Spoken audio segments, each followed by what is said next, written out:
Tenemos PPP internacionalista, están pasando cosas en el mundo, en Perú va de suyo, en Brasil también, venimos de una transición bastante conflictiva, en Estados Unidos boletearon al final lo que era un dron de tu hijo que estaba jugando, parecían ovnis, invasiones chinas, y no, finalmente Joe Biden dijo no, finalmente no. Bueno, de todo eso vamos a hablar hoy con tres periodistas especializados, Sofía Solari Arena, Sebastián Schulz y Dácil Lanza. Muchas gracias a los tres. Sebastián, empecemos por el tema China.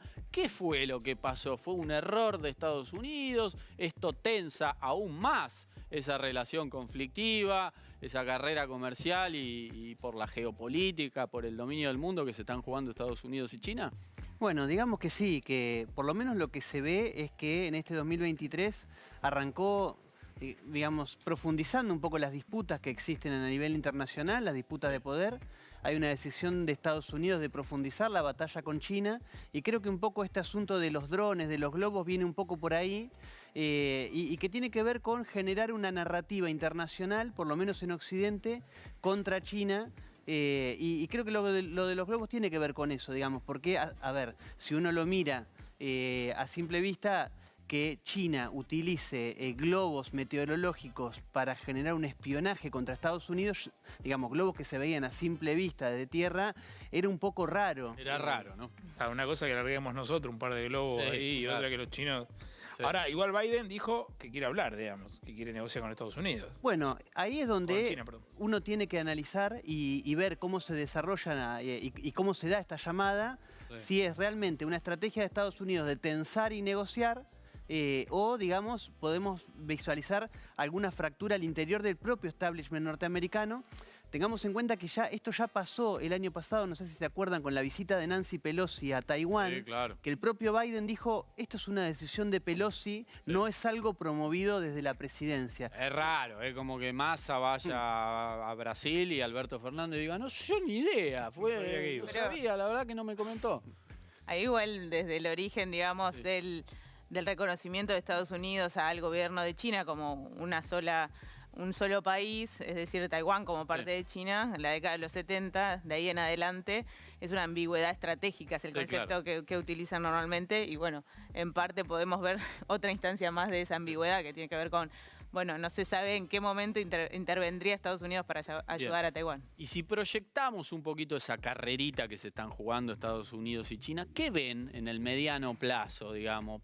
¿Puede avanzar en términos culturales China, finalmente tener una presencia más amigable en Occidente? ¿Cómo ven la economía, la cuestión militar? ¿Dácil?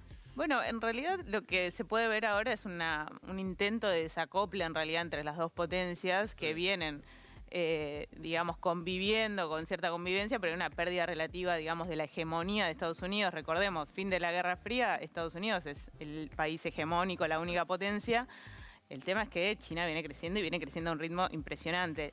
Y la diferencia que quizás en otro contexto, como fue con Guerra Fría, pese a que Biden dijo algo de la Guerra Fría, en realidad las dos potencias están muy imbricadas comercialmente en cuanto a tenencia de bonos, inversiones y demás. No es una competencia de dos modelos como antes el socialista y el capitalista. Estamos hablando de dos modelos capitalistas y sumamente imbricados. Entonces, ese desacople es como que por eso terminan tensando, pero no está todo claro cómo van a terminar de tensar. Claro. Chicos, el viernes se cumple un año de la invasión rusa a Ucrania. Obviamente el número redondo ahí obliga un poquito al balance. Incluso también hay novedades en los últimos días. Zelensky, el presidente ucraniano, exigiéndole a Occidente, ayúdenme un poquito más para profundizar la resistencia, la contraofensiva contra Rusia. ¿Qué se puede decir a un año de la aventura de Putin invadiendo Ucrania? Bueno, yo creo que digamos, la gran, de alguna manera perjudicada, además de Ucrania con la guerra, es Europa, que ha quedado bastante desdibujada, digamos, ha quedado, digamos, fuertemente del lado de los Estados Unidos, aún en su propio establishment y en su propio pueblo, sin querer incluso participar tan activamente de la guerra. una Europa que queda en el medio de la confrontación entre la OTAN y China, y que creo que tiene una disyuntiva de hacia dónde va a salir, ¿no? Después de lo que fue también el atentado en el Nord Stream 2, bueno. No tiene un liderazgo tan claro como también en la época de Merkel, Europa, ¿no? Me da la impresión de que eso puede perjudicar. Bueno, y ahí la cuestión también es que uno de los dos objetivos que nombró Putin cuando invadió Ucrania, ¿cuál fue? Desnazificación, esa supuesta desnazificación de Ucrania, y por otro lado, la no expansión de la OTAN. Sin embargo, estamos viendo que Suecia y Finlandia están a las puertas de ingresar y muy probablemente quizás posteriormente Ucrania, pero digo, esa expansión de la OTAN no se detuvo. Bien, Sofía, ¿coincidís con eso? Digo, ¿le salió mal la jugada a Putin? Y me parece que está, como decían acá los colegas, digo, la intención era que se resuelva demasiado rápido y finalmente eso no pasó y se desplegaron un montón o se abrieron un montón de frentes que están siendo muy difíciles de resolver, digo, y una cosa termina encadenando a otra y realmente no me parece que haya un fin demasiado pronto, digamos. Sí, coinciden en eso, que continuamos con un estado de guerra ahí larvada, latente, más violenta, menos violenta, pero esto no se termina en la brevedad, Sebastián. No, es que yo creo que viéndolo desde un plano estructural, digamos, en este momento de confrontación estratégica entre grandes potencias, en donde de alguna manera se está discutiendo, entre comillas, y redefiniendo el orden internacional, Ucrania es de alguna manera una punta de un iceberg, una punta bastante grande, pero una expresión de un conjunto de tensiones que van a ir estallando cada vez más y en donde, digamos, es parte del tablero en donde se está jugando el poder mundial junto con Taiwán, el Asia-Pacífico, lo dijo la propia OTAN, ¿no? Rusia es el enemigo principal, China es el desafío sistémico, hay un desafío de ampliar la OTAN hacia nuevos países en la zona de Europa, pero la región de que la OTAN debe mirar es el Indo-Pacífico. La OTAN está llevando adelante relaciones cada vez más estrechas con Australia, Corea del Sur, Japón. Es decir, hay un juego en donde se está tensando todavía más y creo que va a ser una característica de este 2023, una continuidad de las tensiones. Y una retracción del comercio internacional al mismo tiempo, que parecía como el principal argumento en contra de que la guerra se perpetuara, Dácil. Eso va a continuar y muy probablemente todos los analistas que se expresaron a comienzo de año como viendo, bueno, dado que el escenario de una resolución pronta de la guerra no está a las puertas o no parece haber una mesa de negociación pronto, lo que vimos lamentablemente el año pasado probablemente se agudice, digamos. Bien, el año que viene tendremos elecciones en los Estados Unidos. ¿Qué escenario ven ahí con un Biden bastante veterano, que ha dado muestras de que desconecta por momento, para decirlo respetuosamente, digamos? Se le apaga la luz cada ¿Cómo lo ves, Sebastián?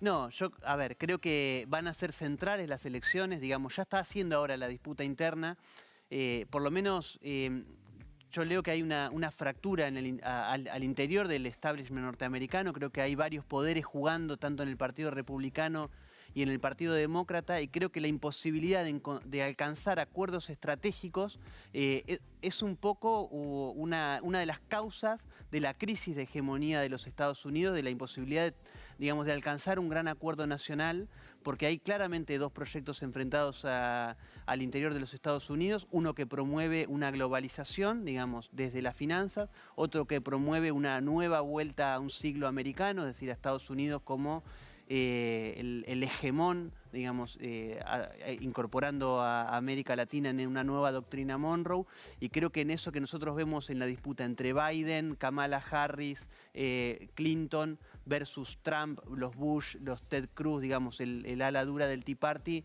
creo que ahí es irresoluble y creo que vamos a unas elecciones igualmente tensas a las últimas que terminaron con la derrota de Trump. Sofía, ¿coincidís con eso? Sí, coincido y me parece también pensaba cuando lo escuchaba hablar a él, un poco cómo se están homogeneizando estas situaciones, digo, porque vos hablás recién de las elecciones en Estados Unidos, pero llevándolo a la región, venimos de elecciones y tenemos elecciones también, por ejemplo, ahora en 3 meses hay elecciones en Paraguay, donde también es posible que cambie un modelo y una fuerza política que viene gobernando, donde también, por ejemplo, fue el lugar donde destituyeron a Lugo, por ejemplo, y que se sucedió a partir de eso una serie de golpes. Digo, estamos viendo esta polarización y estas tensiones e imposibilidades para encontrar acuerdos que unifiquen o que sienten ciertos puntos puntos básicos para poder gobernar, básicamente estamos hablando de eso, que me parece que esa es un eje transversal a todo el continente al menos. Sí, ya que viniste a la región, metámonos en eso.